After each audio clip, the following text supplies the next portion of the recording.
Doubt है? Ma'am ये वाला टॉपिक 3.27 पे दे बुक मुझे।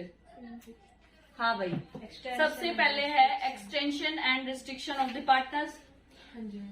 एक बात बता, ज्यादा एडवांस चल रही है क्या? अभी तक हमने ये सेक्शन किया ही नहीं। सेक्शन 20 हमने किया है 19 और 22 की वो देखी थी हमने कि दोनों एक साथ कैसे आते हैं। हमने 20 सेक्शन आज करेंगे सबसे पहले। मैम एक बार इसका और डाउट? सॉलिसिटर का मतलब बता। सॉलिसिटर क्या होता है भाई? कहाँ पे है मैम? ये है भाई आपका पेज नंबर 3.26 के ऊपर।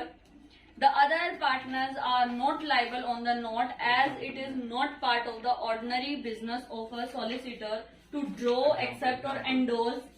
बताओ क्या होता है सॉलिसिटर? मनीषा? कोई पोस्ट होती है? यस, पोस्ट होती है भाई, बिल्कुल। कि सॉलिसिटर एक टाइप से आप ये लगा सकते हो कि जैसे सामने वाला, अब हम पार्टनर्स है, ठीक है, बट हमारा जो काम है उसकी वजह से जो हमें मिला होता है टैग, उसकी वजह से वो है। बिजनेस हो गया, सॉलिसिटर का बिजनेस कर रहे हैं ना वो। लो जी, मनीष ऊपर वाला पॉइंट बता। कौन सा? थर्ड पॉइंट क्या है? Third point, the act to be done in the name of the firm. याद करो हमने क्या किया था कि कब वो बाइंड होगा, उसमें हमने 3 कंडीशन पढ़ी थी। सबसे पहला था कि उसने नॉर्मल बिजनेस में वो काम किया हो भाई, हाँ या ना? Yes ma'am. उसका करने का जो तरीका है वो यूजुअल वे होना चाहिए। Yes ma'am. Plus third condition जो तुम पूछ रहे हो वो ये है कि फर्म के नेम से होना चाहिए। अगर ये तीनों कंडीशन फुलफिल है देन ऑलवेज जो फर्म होती है वो लायबल होती है टू द थर्ड पार्टी वे। अगर इनके अलावा कुछ काम किया, लगा लो किसी पार्टनर ने ऐसा काम किया वो नॉर्मली नहीं करना चाहिए था उसको पार्टनरशिप के अंदर, तो क्या फर्म लायबल होगी? नो, वो पार्टनर होगा। यूजुअल वे में नहीं किया तो वो पार्टनर होगा, फर्म नहीं होगी। फर्म के नाम से ही नहीं किया, आपने अपने नाम से कर लिया तो आप हुई। तो तीनों चीजें एक साथ होनी चाहिए, देन ही एक फर्म खुद को लायबल कहेगी थर्ड पार्टी के लिए। नहीं सीरियसली आप लोगों ने पीछे से भी नहीं पढ़ना स्टार्ट किया? फर्स्ट वीडियो से स्टार्ट कर दो ना, वीडियोस तो बनी हुई है पार्टनरशिप की सारी, है ना? पार्टनरशिप तो शुरू से ही बन रही है अपनी। कंपनी लो हमारा हो गया, पढ़ा था घर जाके कंपनी लो? वीडियो नहीं है, लेकिन कल जैसे जो रिवीजन क्लास लगी थी उसके बेस पे घर जाकर कुछ पढ़ा। चलो वो अलग है। मनीषा कोई डाउट? प्रतिभा आगे स्टार्ट करें? एक मिनट रोको कोई वीडियो, चलो करते हैं स्टार्ट आज का। आज का हमारा फर्स्ट टॉपिक ही है भाई, सेक्शन 20। सेक्शन 20 से हमें स्टार्ट करना है आज। सेक्शन 20 निकाल लो भाई अपना। और अंजलि जहाँ पे तुम्हें डाउट हुआ ना बेटा, वो क्या था?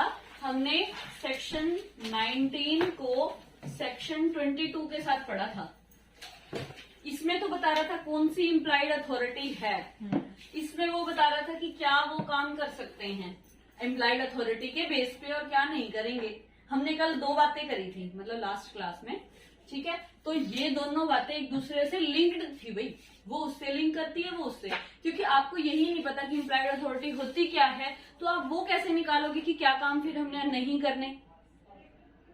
ठीक है, याद है हमने क्या लॉजिक पढ़ा था उसके पीछे कि अब हमें ये नहीं पता कि ऑर्डिनरी कोर्स ऑफ बिजनेस में हम क्या काम कर सकते हैं, तो क्यों ना हम इसको अपोजिट करके याद कर लें कि क्या काम हमें नहीं करने।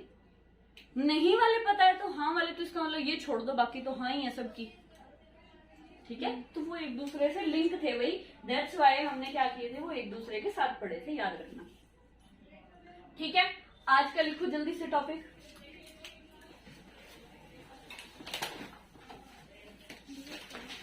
सेक्शन 20 हेडिंग लिखो जो मैं बोल रही हूं, extension and restriction of partners implied authority.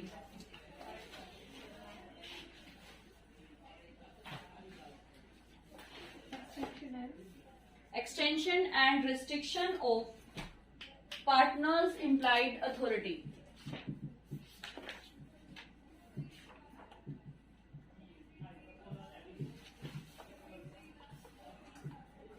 सबसे पहले नोट्स बनाएंगे बाद में, लॉजिक समझा जाए इसका। अब देखो, हमने बात की थी लास्ट क्लास में क्या, कि कौन सी चीजें इंप्लाइड अथॉरिटी नहीं है। सेक्शन 19 क्या पढ़ा था, कौन सी बातें इंप्लाइड अथॉरिटी नहीं है, हमें पता है। फिर दूसरा हमने सेक्शन 22 में लिंक करके क्या पढ़ा, कि इंप्लाइड अथॉरिटी के नाम से अगर आपने जो काम किया है उसके लिए आप कहां तक बाइंड होते हो। दोनों बातें यहां तक समझ आ चुकी है। ये इंप्लाइड से रिलेटेड है, इसीलिए वो दोनों बातें आना बहुत जरूरी है। क्या है, सेक्शन 19 हमें बताता था कि कौन कौन सी बातें आपको एज अ इंप्लाइड अथॉरिटी नहीं करनी। 22 में बताया कि अगर आपने कुछ काम ऐसी अथॉरिटी में किया है तो आप कहां तक लायबल हैं और फर्म कहां तक लायबल है। क्या था ना कि नॉर्मल काम किया है, कोई दिक्कत नहीं है, फर्म के नाम से किया है, ठीक है, फर्म लायबल है। अगर इन तीनों में से कुछ बाहर किया तो खुद पर्सन लायबल होता है, ना कि फर्म लायबल होती है। ठीक है, ये बात दोनों अच्छे से समझ आ चुकी ना।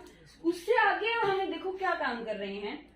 इसके लिए ना आप अभी के लिए एक लॉजिक याद रखो। क्या, लेट से एक्स, वाई और जेड 3 पर्सन थे। ठीक है, ये भी अपना काम कर रहा था, ये भी काम कर रहा था, ये भी अपना काम कर रहा था, बट इन दोनों के बिहाफ पे था ना म्यूचुअल एजेंसी वाला, लेट से सिर्फ वाई ही काम करता था। मतलब डेली का प्रोडक्शन देखना है, कितना आ गया, किसको डील करना है, किसको डिलीवरी भेजनी है, किससे कितना पैसा आ गया, क्या नहीं आया, सारे काम कौन देखता था, वाई। ये अपने खुद के अलग बिजनेस करते थे। ठीक है, तो यहाँ पर अब क्या हुआ, वाई को याद है कि इसके घर पे चाचा की शादी हो गई थी, याद आ रहा है, वही वाला लॉजिक लेके चलते हैं क्योंकि तीनों में सेम होगा ना तो अच्छा याद होगा। इसके घर पे चाचा की शादी हो गई थी, तो ये कहता भी देख मैं 4 दिन में नहीं आ पाऊंगा।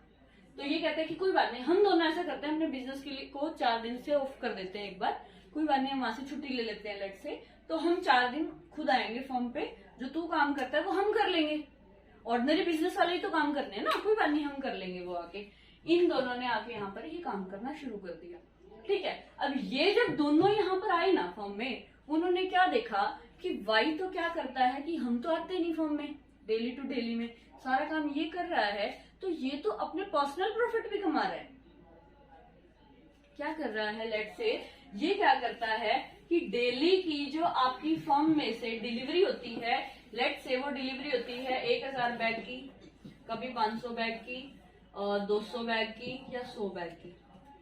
ठीक है, लेकिन ये दिखाता कितने की है, यहाँ पर 15 ऐड कर देता है, यहाँ पर 15 ऐड कर दिए, यहाँ पर कर दिए और यहाँ पर कर दिए।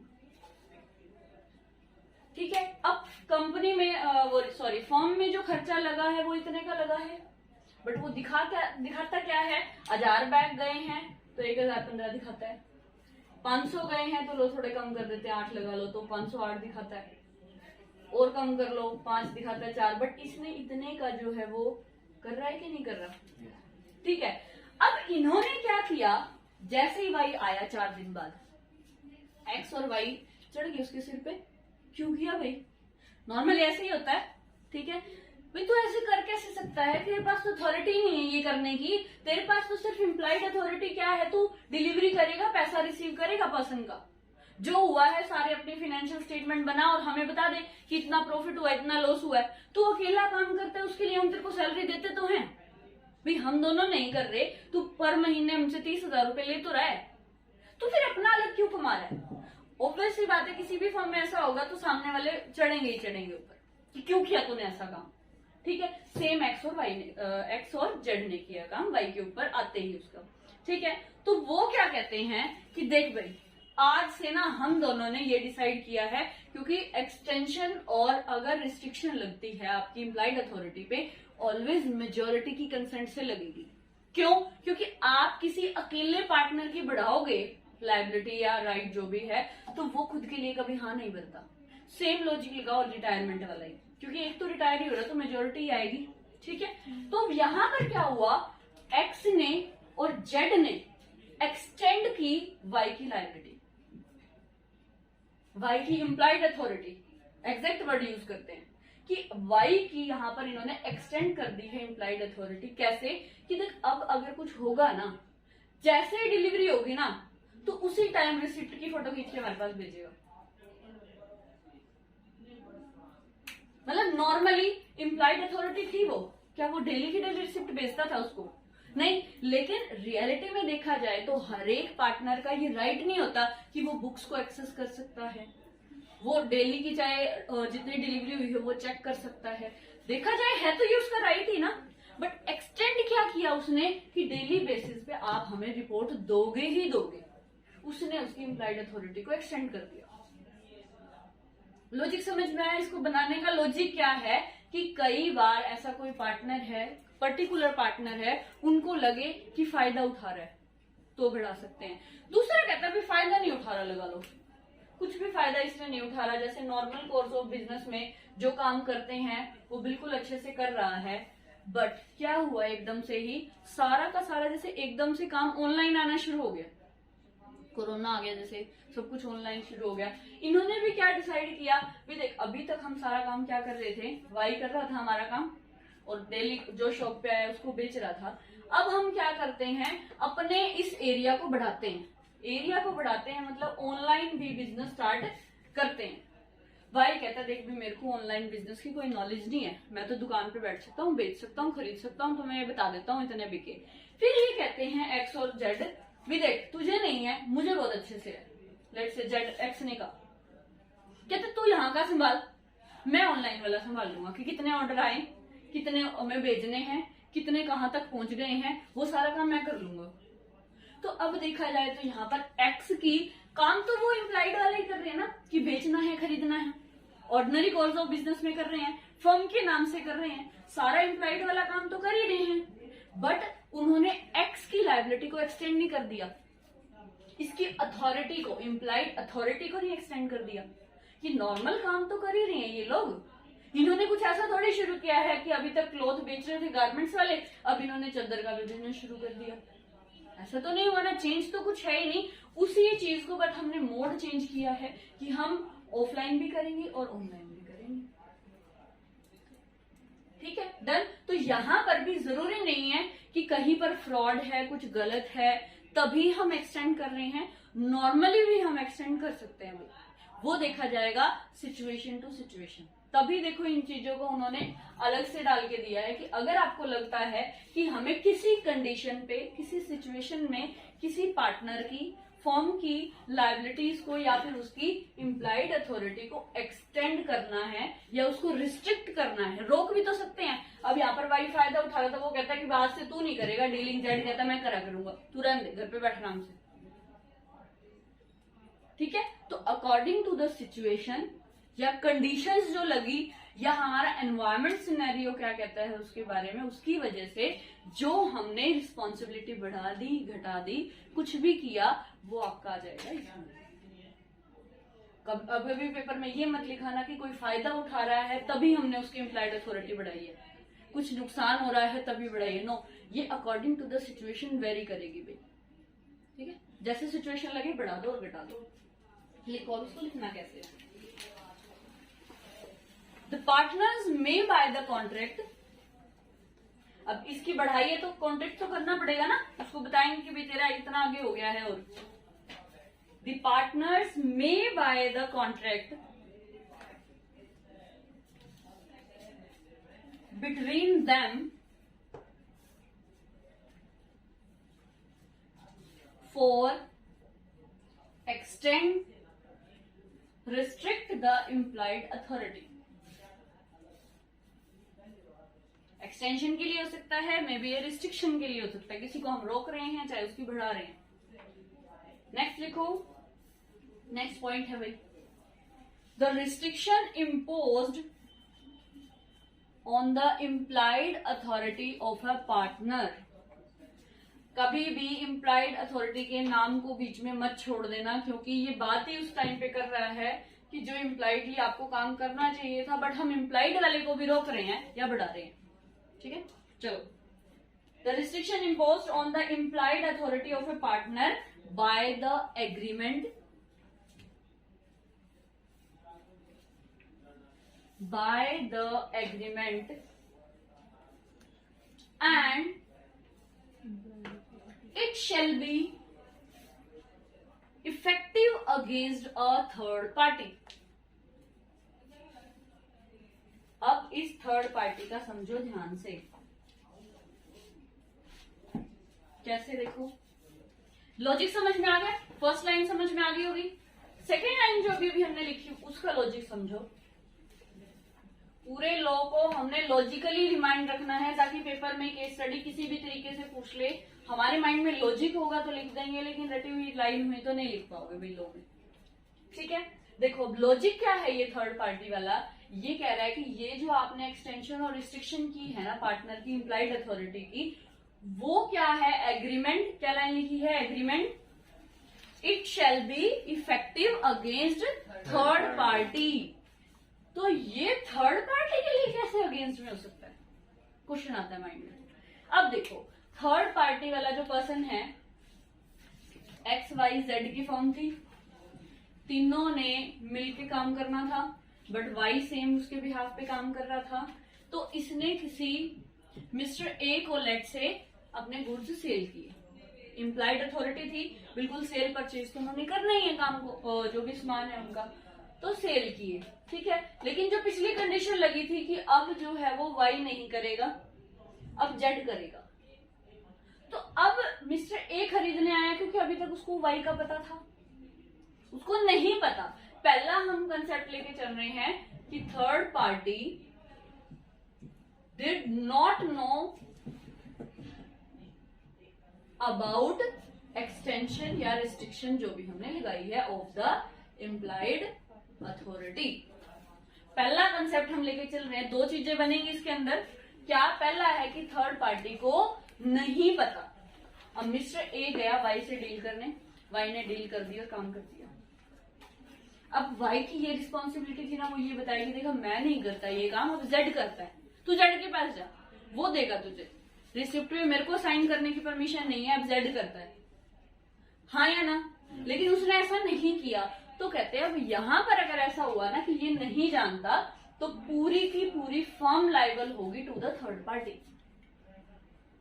वो उनके अंदर की बात है कि बाद में वो वाई से रिकवर करें या ना करें, हमें उससे कोई लेना देना नहीं है। यहाँ पे हम सिर्फ बात कर रहे हैं अगेंस्ट द थर्ड पार्टी। ये जो इम्प्लाइड अथॉरिटी की हमने एक्सटेंशन की है या रिस्ट्रिक्शन लगाई है, थर्ड पार्टी का उसमें क्या रोल है। अगर वो नहीं जानता तो पूरी की पूरी फर्म लायबल होगी, भाई याद रखना, ठीक है। बट अगर ये जानता है, डिड नॉट नो की बजाय the third party no about the extension और रिस्ट्रिक्शन, अगर उल्टा हुआ इसका, तो ये इसको कोई भी क्लेम नहीं देंगे। भी तेरे को पता था जब हम ये काम नहीं करते तो तूने क्यों करी इससे डीलिंग,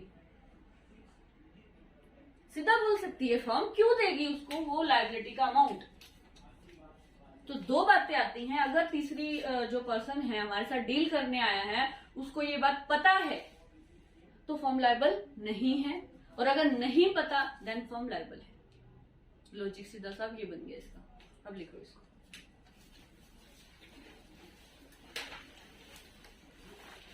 ये लिख लिया, the restriction imposed on the implied authority of a partner by agreement and it shall be effective against the third party, but अब आगे लिख लो, but conditions must be fulfilled। कौन सी कंडीशन लिखो, नंबर 1,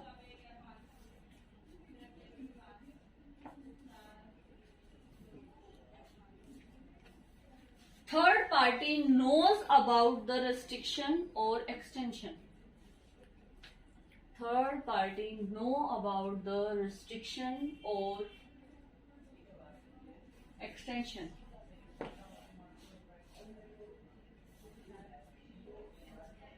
क्या होगा, क्या वो फर्म को बाउंड कर सकती है?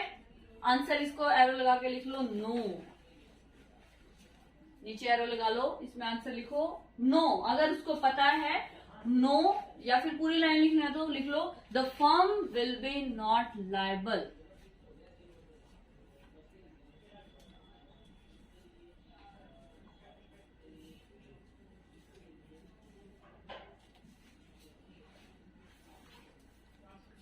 ठीक है, नेक्स्ट पॉइंट में लिखो, इसी में ही है नंबर 2 में, कंडीशंस लिख रहे हैं ना हम, नंबर 2 कंडीशन में लिखो कि third party does not know about the restriction और एक्सटेंशन।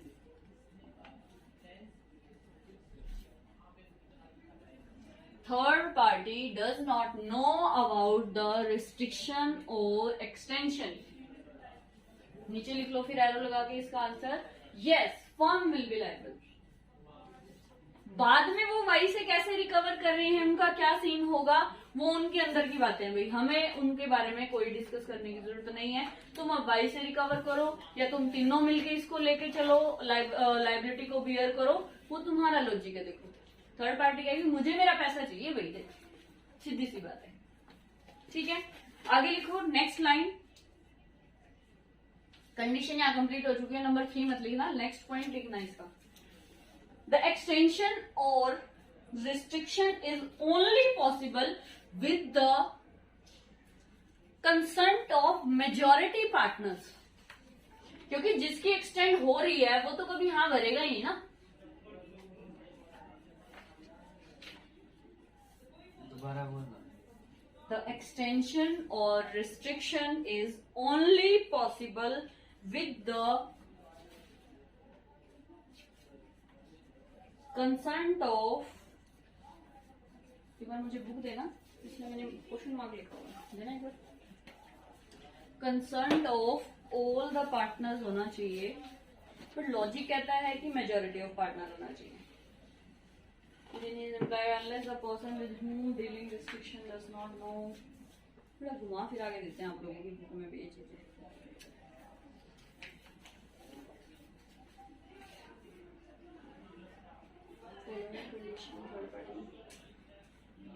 लिखा ही नहीं हुआ भाई,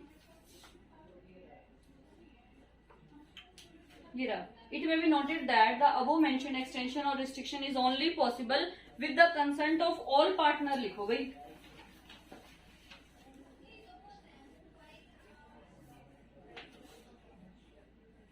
with consent of all the partners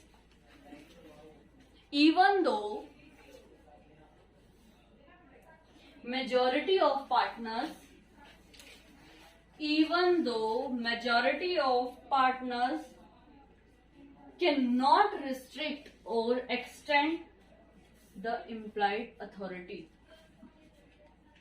logic अब सुनो इसके बारे में क्या होगा।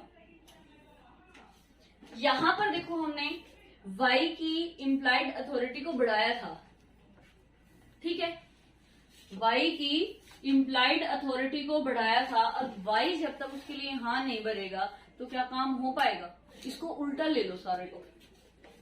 अब वाई कहता है मैं नहीं करूंगा, मैं तो जैसे कर रहा था वैसे ही करूंगा, तो वो क्या कहेंगे, ऐसा कर तो फिर फॉर्म छोड़ दे, हाँ या ना। क्या कहेंगे, सीधा सीधा तू फॉर्म ही छोड़ दे भाई, हम थोड़ी रोज के तू हर एक डिलीवरी के साथ 15 बैग एक्स्ट्रा लगा रहे, तो हम कैसे बियर कर पाएंगे इतना लॉस। तो वो क्या कहेंगे, छोड़ दे। इसीलिए ये कह रहा है कि ऑल पार्टनर की कंसर्ट भाई जरूरी है। ठीक है, इसको थोड़ा सा अपोजिट कर लेना, ठीक। अच्छा, इवन दो मेजोरिटी वाले भी करेंगे तब भी हम हाँ नहीं बोलेंगे इस चीज के लिए। तो अभी एक्सटेंशन पूरा समझ में आ गया, कब हम बढ़ाएंगे कब हम उसकी कम करेंगे। नेक्स्ट टॉपिक लिखो, थोड़ा जल्दी लिखो क्योंकि टाइम हमारे पास बड़ा कम रह जाता है। लिखो partners authority in an emergency, इसका आप खुद ही लिख दोगे। Partners duty, sorry partners authority in emergency way. आपको भी पता है इमरजेंसी का मतलब क्या, ना चाहते हुए भी हमें कोई काम करना पड़ जाता है, होता है ना ऐसे ही। अब क्या हुआ यहाँ पे, इमरजेंसी के केस में लगा लेते हैं XYZ 3 पार्टनर थे, ठीक है, Y वही काम कर रहा था सारा का सारा, या 2% कर रहे थे, या कुछ भी इनमें से भी अलग होता है। ये क्या होता है कि एकदम से कोई, लेट से हमारा खुलने का टाइम होता है 9 बजे का हमारी शॉप का, ठीक है, लेट से कोई 9 बजने से पहले ही, लेट से 8:55 पे कोई कस्टमर आ गया, आपकी शॉप खुली है, आप झाड़ू लगा रहे हो, आप पानी वानी डाल रहे हो, आप चीजों को ठीक कर रहे हो, आप वो काम कर रहे थे क्योंकि आप 8 बजे ही आ जाते हो अपनी वो शॉप के ऊपर। तो क्या वो अब इस टाइम पर आया है, हम उसको नहीं देंगे, क्योंकि ये जो पर्सन है, लेट से X आया हुआ है, Z और Y नहीं आए हुए, तो क्या हम उसको ये क्या देंगे, देख डील जिसने करनी है ना वो 9 बजे आएगा, मुझे तो पता ही नहीं इसके बारे में। वो क्या कहेगा, भी आ जाओ, चाय पानी पी लो, आ जाओ। वो क्या करेगा, ये सोचेगा बस ये 5 मिनट किसी तरीके से निकल जाए, वो कभी भी डायरेक्ट उसको मना नहीं करता, ठीक है। या फिर ये तो था एक डायरेक्ट सा सीधी सी बात कि 5 मिनट वो बैठ भी जाएगा, कोई बड़ा है नहीं। बट कई बार ऐसा हो जाता है, ऐसी इमरजेंसी आ जाती है हमारे पास कि एग्जाम्पल अगर लेके चले, लाइक प्लांट एंड मशीनरी चल रहे हैं आपके, हर 2 घंटे बाद आपको उसको बंद करना होता है 5 मिनट के लिए। कई प्लांट एंड मशीनरी रियलिटी में ऐसे होते हैं, उनको ठंडा करने के लिए 2 घंटे चल गए क्योंकि बहुत हैवी होते हैं, तो उनको कुछ टाइम के लिए बंद करना होता है। 24/7 अगर वो चलेंगे तो वो दिक्कत हो जाएगी उसको, तो वो बंद करनी थी। लेकिन जिसको करनी थी उसको लेट से वो हॉस्पिटलाइज्ड हो गया, उसको कोई इमरजेंसी होगी, वो घर चला गया, तो क्या दूसरे पार्टनर ये सोचेंगे उसको करना था वही करे, वो इस चीज का वेट करें? या हो सकता है 2 घंटे क्रॉस हो चुके हैं, 3 घंटे हो गए हैं, मशीन में से घड़ की आवाज आनी शुरू हो गई है, तो ये इम्प्लाइड अथॉरिटी है कि नहीं कि वो फटाफट जाके बंद करे उसको? या हम वेट करेंगे? घर पे होता है ना कि फटाफट से दूध उबल रहा होता है और गैस में से बाहर निकल रहा होता है, हम में से कोई भी खड़ा हो, क्या जरूरी थोड़ी है हम मम्मी को ही कहेंगे कि मम्मी गैस बंद कर दो, हम पास में खड़े हैं? बात समझ में आ रही है ना मैं क्या मतलब लॉजिक दे रही हूँ आपको? कि वहां पर एट प्रेजेंट जो होगा, हो सकता है कोई पर्सन जो करता था डेली वो आज बाहर गया हुआ है, या उसको कुछ काम था, चाहे बता के भी ना गया हो, भाई बंद कर दिए इसको, फिर भी क्या बनेगी उसकी इम्प्लाइड अथॉरिटी? बनेगी कि नहीं बनेगी? याद रखना 101% बनेगी कि आपको वो काम करना ही करना है, वो इमरजेंसी कैसी भी हो सकती है। ठीक है, चलो अब इमरजेंसी में लिखोगे क्या? Partners have authority to do all the act, partners have authority to do all the acts for the purpose of protecting the firm. किसके लिए? फर्म को प्रोटेक्ट करने के लिए काम कर रहे हो भाई, आपने मशीन बंद की फटाफट, किसको? अपनी फर्म को प्रोटेक्ट करने के लिए। ठीक है, partners has authority to do all the act for the purpose of protecting the firm from losses. हमें अपनी फर्म को किसी भी तरीके से लॉस से बचाना है। And that work must be does by due care and diligence। Due care से मतलब बहुत देख के करना है। आप वो बंद करने जा रहे हो, आपको वो बंद करनी आती ही नहीं, आप उसको छेड़ोगे? आपको नहीं पता कि इनमें से कितने स्विच बंद करने होते हैं। कई जो मशीनें होती हैं वो एमसी स्टाइल होती है, वो गिरा दो, कई बटनों वाली होती है, कई प्रेस करने वाले बटन होते हैं। आपको उसमें से ये नहीं पता भाई यहाँ पे 10 बटन है, मैं कौन सा बंद करूँ, कभी सारी बंद हो जाए, या फिर सीधा जाकर मीटर में से गिरा दूं। तो मतलब उस तरीके से वो क्या कह रहा है कि आपको जो भी आप काम कर रहे हो ना, पहली बात तो वो आप काम क्यों कर रहे हो, आपका मोटिव क्या होना चाहिए? फर्म को लॉस से बचाना है, किसी भी तरीके से उसमें बचा लो इसको। दूसरा आपका मोटिव क्या होना चाहिए? वहां पर ये होना चाहिए कि जो आप काम कर रहे हो ना, पूरी डिलीजेंसी के साथ करो, भी पूरी केयर के साथ कर रहे हो आप वो काम, अपनी तरफ से आप कुछ गलत नहीं कर रहे। अब एकदम से मशीन वो फटने वाली है और आपने जाके फटाफट से मीटर बंद कर दिया, तो आपने अपनी तरफ से अच्छा किया होगा कि पूरी फार्म में एकदम से ब्लास्ट हो जाता तो आग लग जाती।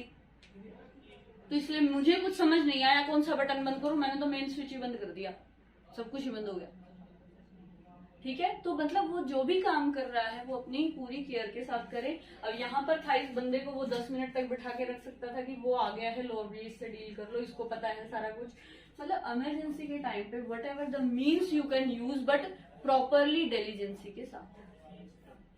ठीक है, अगला लिखो जल्दी से। 23 आता है effect of admission by a partner. Admission by a partner, अब इफेक्ट क्या है? कुछ एडमिट करने का, कोई काम करने का। इसका और में ही लिखो, क्योंकि पेपर में कई बार नाम इसका चेंज करके क्या दे दिया जाता है, और नाम ही बता रही हूं अभी, कंसेप्ट का नेम ही। और एक्ट ऑफ डूइंग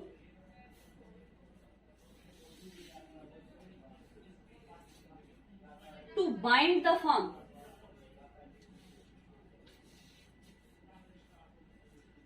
और एक और नाम है इसका, एक बार और लिखो। ये 3 नाम है, तीनों में से अगर पेपर में कोई भी नाम से आपको क्वेश्चन दे दे, आपके माइंड में ये कंसेप्ट आना चाहिए। और वे टू डू वर्क,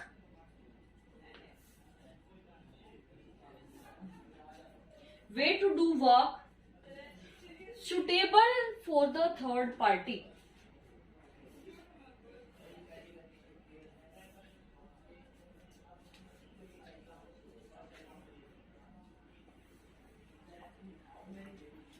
इसका बहुत ही ध्यान से देखना है क्वेश्चन में जो करवा रही हूँ आपको। पहले एग्जाम्पल समझो, लॉजिक समझो, देन अंदर का वो पैटर्न लिखेंगे कि क्या है।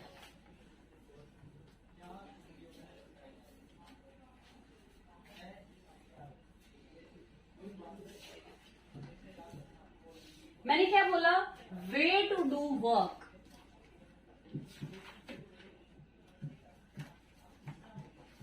हम क्या काम कर रहे हैं, उसका क्या तरीका है हमारा। फिर दूसरा बोला, क्या ये सुटेबल है टू द थर्ड पार्टी।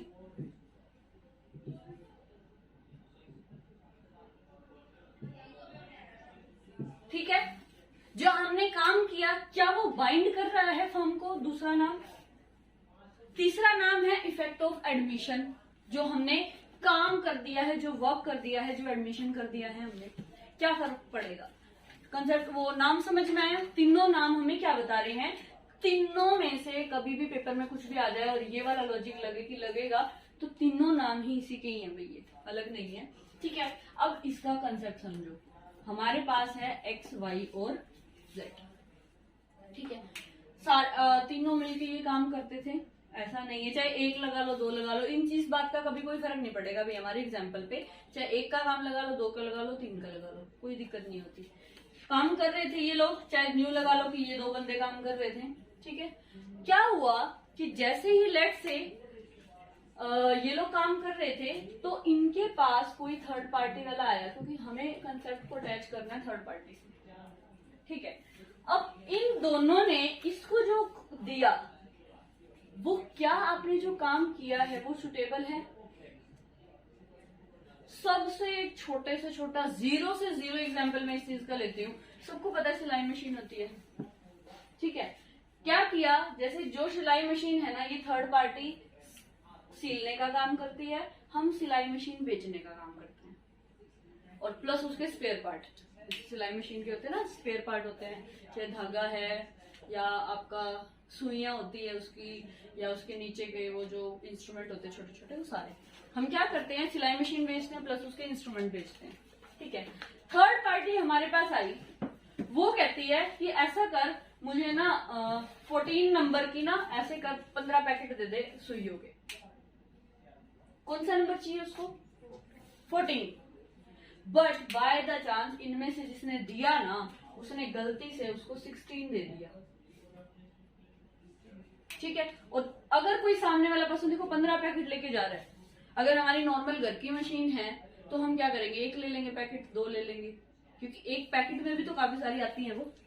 तो ये इतनी ले रहा है तो सीधा सा लॉजिक है कि इसका क्या करता है, ये गारमेंट्स वगैरह का कुछ बिजनेस है, ये कपड़े सील के बेचते हैं, कुछ तो कुछ होगा ऐसा। ठीक है, थर्ड पार्टी जैसे ही वो लेके गई, उसने ये नहीं देखा कि क्या है क्या नहीं है, क्योंकि हम सिर्फ शॉपकीपर को कहते हैं हमें ये चीज दे दे, हम ये नहीं देखते कि क्या दे दे। तो उन्होंने 16 की दी, जाके उसने सीधी अपनी मशीन में चढ़ा दी। उसने एक ठीक किया, दो ठीक किया, उसके बाद वो मशीन ने क्या किया, जितने कपड़े इसने सिले वो सारी खराब कर दी। क्योंकि एक बार हम, कई मशीनें क्या होती है ऑटोमेटिक भी होती है, जैसे जो शर्ट के पूरे बनी हुई नहीं आती कि 100 शर्ट एक साथ बनाती है कई मशीनें, वो सिर्फ उसमें डाल के छोड़ देते हैं, वो अपने आप पूरा स्टॉक निकालती है। लेट्स से इसने 100 शर्ट का स्टॉक डाला था और वो 100 का उसका खराब हो गया, जस्ट बिकॉज ऑफ उसने जो वो सुई दी उसकी वजह से। तो यहाँ पर वो कहता है कि क्या इन्होंने जो काम किया वो सुटेबल था? नहीं था। ठीक है, नहीं हुआ तो कौन लायबल होगा? फर्म। ये याद रखना हमेशा कि जो आपने काम किया क्या सामने वाले के लिए सुटेबल था कि नहीं था। आपकी जो बुक में एग्जाम्पल दिया हुआ है वो भी बताऊं मैं आप लोगों को, आपकी बुक में दिया हुआ है शायद, इसका मोटर बाइक वगैरह का कुछ दिया हुआ है। उसमें क्या दिया है कि एक पर्सन ने ना थर्ड पार्टी को क्या बेचा, एक स्पेयर पार्ट बेचा है मोटरसाइकिल का। थर्ड पार्टी को पता ही नहीं था कि उसमें डलता क्या है, कैसे होता है, क्या नहीं होता।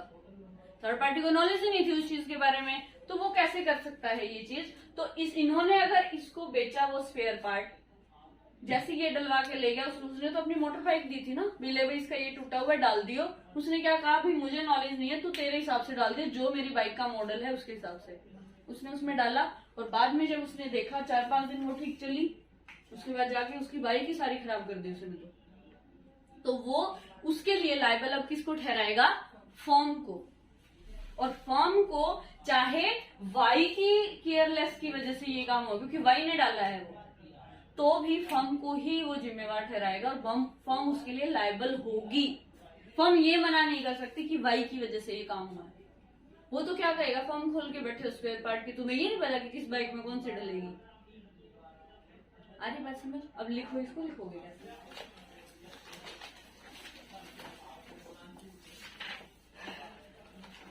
फर्स्ट पॉइंट लिखो, an admission made by the partner, an admission made by the partner concerning the affairs of firm. देखो अफेयर्स ऑफ फर्म में किया है, is evidence against the firm, is evidence against the firm. मतलब इसने अब spare part लगाया था इसकी बाइक के अंदर, तो उस बाइक का जो स्पेयर पार्ट है वो सीधा सीधा शो कर रहा है आपकी फर्म ने लगाया है वो।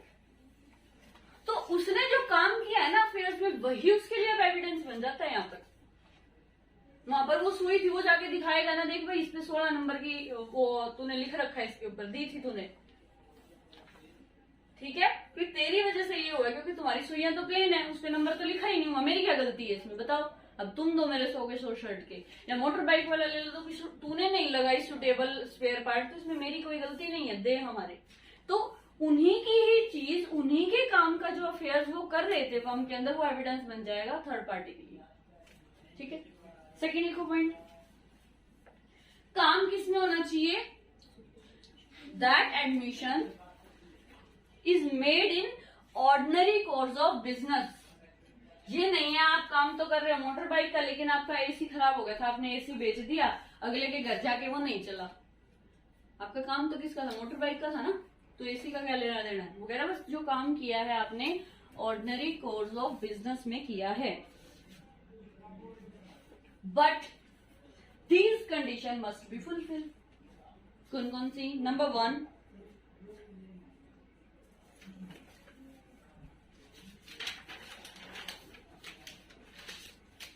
third party did not know about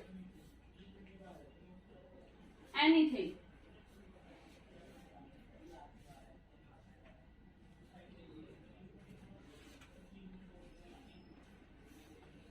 अब एनीथिंग में क्या क्या आ सकता है? एनीथिंग के नीचे एरो लगा के लिख लो, इफेक्ट ऑफ द ट्रांजेक्शन। मतलब अब उसने उसके उस बाइक में जो स्पेयर पार्ट लगाया था उसका क्या इफेक्ट होगा उसको नहीं पता, वो तो क्या कह के गया, भाई अच्छे से अच्छा लगा दियो, 4,000 रुपए फालतू ले लियो, वो ये कह के गया था, ठीक है। इफेक्ट ऑफ ट्रांजेक्शन, अब एनीथिंग को बता रही हूँ क्या क्या हो सकता है, या फिर टेक्निकल टर्म, क्योंकि उस स्पेयर पार्ट की टेक्निकल टर्म का थर्ड पार्टी को तो पता ही नहीं है ना, वो कैसे कर सकती है, ठीक है। ऐसा ही कुछ और भी अगर आप लिखना चाहो, बस ऐसा लिखो लाइक उसको पता ना हो। लाइक कई बार हम क्या कर देते हैं कि टेक्निकल टर्म जैसे वर्ड है, या फिर आपके कई बार फुटनोट लिखे होते हैं उसके नीचे, बुक्स के नीचे कईयों के नहीं होते, पूरा लिखा होता है, नीचे फुटनोट में एक लाइन लिखी होती है। क्यों लिखी होती है वो? क्योंकि आपको वो ऊपर वाला समझ नहीं आएगा तो उसका वर्ड का मीनिंग आपको नीचे समझना पड़ेगा। इस तरीके से वो कहता है कि आपको उसको या तो बताना पड़ेगा, बट ये कंडीशन फुलफिल हो तभी ये चीज होगी। कैसे? कि टेक्निकल टर्म थी, थर्ड पार्टी को नहीं पता, कैसे होगी? तो वो आके आपको बोल सकता है। या इफेक्ट ऑफ द ट्रांजेक्शन, अब क्या होगा, अब उसने बाइक में डाल दिया और सारी बाइक को एकदम चमचमा के धोके तैयार करके रख रखा है, जब सामने वाला आया वो क्या सोचेगा, वो देखो बड़ी बाइक तो एकदम साफ सुथरी करके, उसको क्या पता अंदर जो पार्ट डाला है वो गलत डाल दिया उसने, वो तो खुश होकर बड़ा लेके जाएगा उसको, ठीक है। तो उसका इफेक्ट क्या होगा ट्रांजैक्शन का उसको नहीं पता, ठीक है। सेकेंड लिखो, hall representation, all representation done in ordinary course of business वाला ही पॉइंट है सेम, कि आपका किसमें होना चाहिए, ऑर्डिनरी कोर्स ऑफ बिजनेस में स्लैश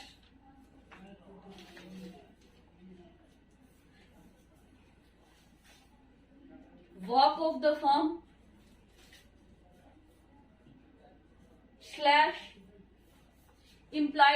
सिक्योरिटी से रिलेटेड कुछ हुआ तो उस टाइम पर थर्ड पार्टी किसको सू कर सकती है भाई? फर्म को। और वो ये बोल सकते थे भाई तूने ऐसा काम किया था, तेरी वजह से मुझे ये लॉस हुआ, तो दे मुझे। ठीक है, जल्दी से फटाफट से एक और लिख लो सेक्शन। इसकी हेडिंग सेम होगी भाई, मैंने यही लिखी इसलिए। सेक्शन 24, सेक्शन है 24, effect of notice of acting partner.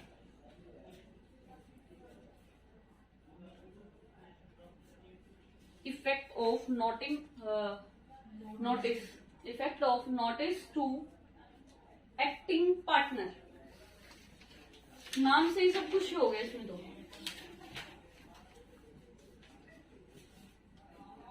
Notice का मतलब यहाँ पर नोटिस वो वाला नहीं है कि नोटिस जाएगा। नोटिस का मतलब है यहाँ पे कंसर्न करना, कि देखना कि क्या ये काम ठीक हुआ है। कहते नहीं कि इसको नोटिस करियो, लाइक आप लोग टेस्ट दे रहे हो तो मैं कह रही हूँ कि आप लोगों को मैं नोटिस कर रही हूँ, मैं कोई आपको नोटिस थोड़ी दे रही हूँ। नोटिस करने का मतलब होता है ना कि हम देख रहे हैं, चेक कर रहे हैं। यहाँ पर नोटिस का मीनिंग वो है। क्या है देखो, इफेक्ट ऑफ, बोलना एक बार, effect of notice to acting partner. अब देखो इसका एज इट इज एग्जाम्पल मैंने बुक वाला ही उठा रखा है आपका। क्या है देखो बुक में कि XYZ थे 3 पार्टनर, तीनों का बिजनेस क्या था? सेकंड हैंड कार का। सेकंड हैंड कार का क्या करते थे वो? सेकंड हैंड कार को बेचते थे और खरीदते थे। मतलब दोनों काम करते थे वो, परचेज भी करते थे और सेल भी करते थे। बट याद रखना सेकंड हैंड डबल सी हो गया ना। सेकंड हैंड कार को बेचते भी थे और सेल भी करते थे। ठीक है, अब यहाँ पर क्या हुआ कि जेड ने ना एक कार खरीदी सेकंड हैंड ही, किससे? मिस्टर ए से।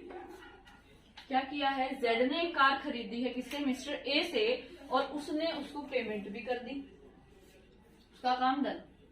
अब क्या जेड ने ये कोई काम गलत किया है? ठीक है, अब बात आती है लॉजिक की कि इफेक्ट ऑफ नोटिस करने की जरूरत क्यों पड़ी? फिर हमने, इसने तो नॉर्मली तो काम किया है, बेचते थे खरीदते थे, इसने खरीद ली, कोई बड़ा काम तो नहीं था ये।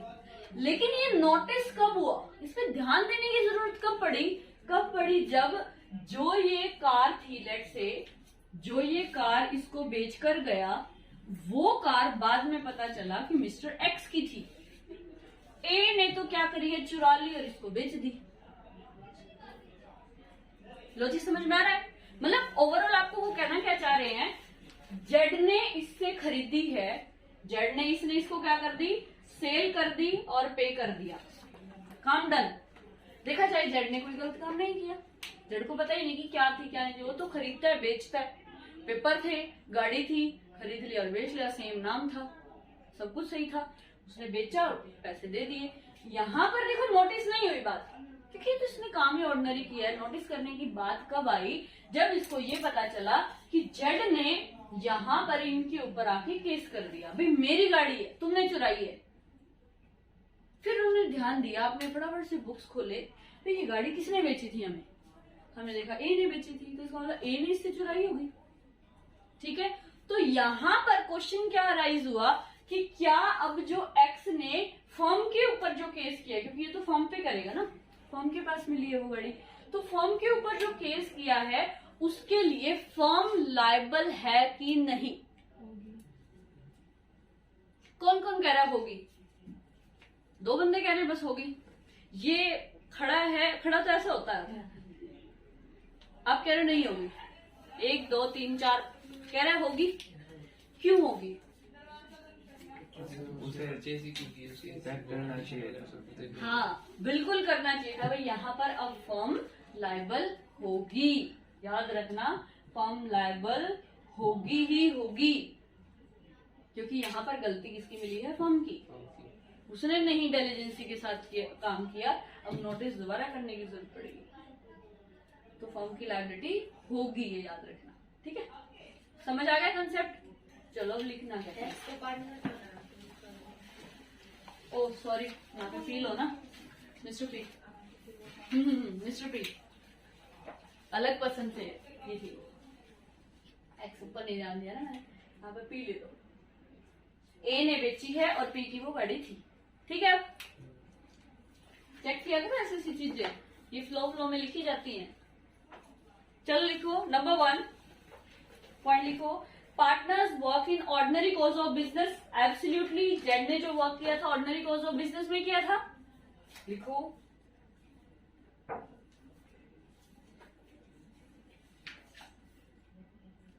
Partners work in ordinary course of business, then all partners must be liable.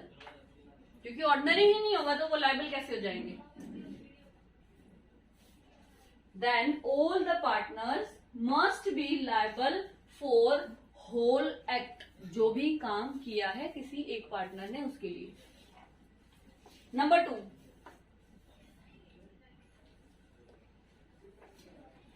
अब बात आती है यहां पर नोटिस का हमने क्या दे लिया ध्यान, किसके नोटिस से ध्यान दिया हमने, पी के नोटिस से, क्योंकि हम तो नोटिस कर ही नहीं रहे थे ना उस चीज को, ठीक है। तो याद रखो नोटिस तो कौन सा नोटिस है, देखने के लिए। अभी जो पी ने नोटिस दिया फर्म को, अब मैं उसके बारे में लिखवा रही हूं। लिखो, notice must be actual not the constructive. मतलब एक्चुअल में होना चाहिए, ऐसा नहीं है कि वो ऊपर ऊपर से बात कर रहा है, अपनी तरफ से उसने बना के लिख दिया है, नहीं।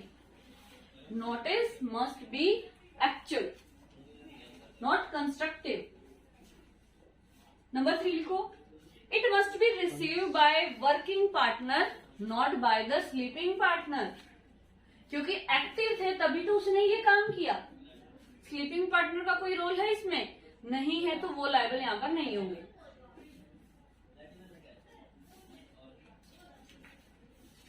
Next, notice will be taken, notice will be taken, जो नोटिस पी ने दिया है यहां पर वो वाला notice, notice will be taken as notice to firm not to the single partner.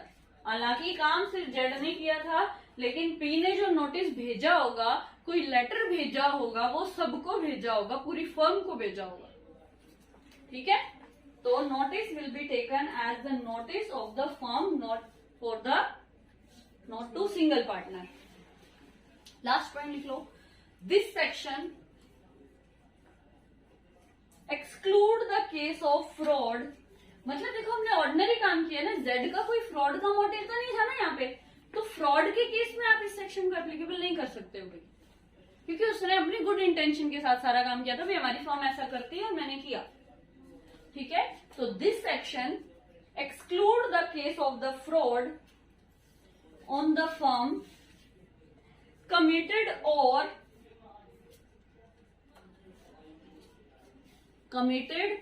Bye और लिखो, कमिटेड बाय और all concern of that partner. मतलब यहां पर जेड ने ये कंसर्ट दी कि हाँ मैं तेरी गाड़ी खरीद लूंगा, ठीक है, बट उसकी फ्रॉड की इंटेंशन थी? Absolutely not. फ्रॉड के केस में आप इसको एप्लीकेबल नहीं कर सकते हो। समझ आया क्या किया यहाँ पर? इनका जो बिजनेस था उन्होंने सारा काम गुड फेथ में किया, बट बाय द चांस वो गलती से गलत हो गया है, तो उसमें अगले पर्सन ने केस कर दिया है फर्म पे, तो फर्म उसके लिए लायबल है, क्योंकि ये भी झूठ नहीं बोल रहा है, फर्म भी ने भी गलत काम नहीं किया है, बट ये लायबिलिटी तो देगी। बाद में ये इसके साथ क्या करती है, अपना काम नहीं, क्योंकि वो पकड़ेगी कि नहीं। कोई आज के टाइम अपने 10 रुपए नहीं छोड़ता, ये तो फिर भी इन्होंने सेकंड हैंड कार खरीदी बेची है, तो 2-4 लाख का काम होगा कम से कम, ठीक है। तो अगर ऐसा कुछ है तो वहां पर ये याद रखना कि फर्म लायबल होगी ही होगी, ठीक है। डन। और करवा दो एक टॉपिक।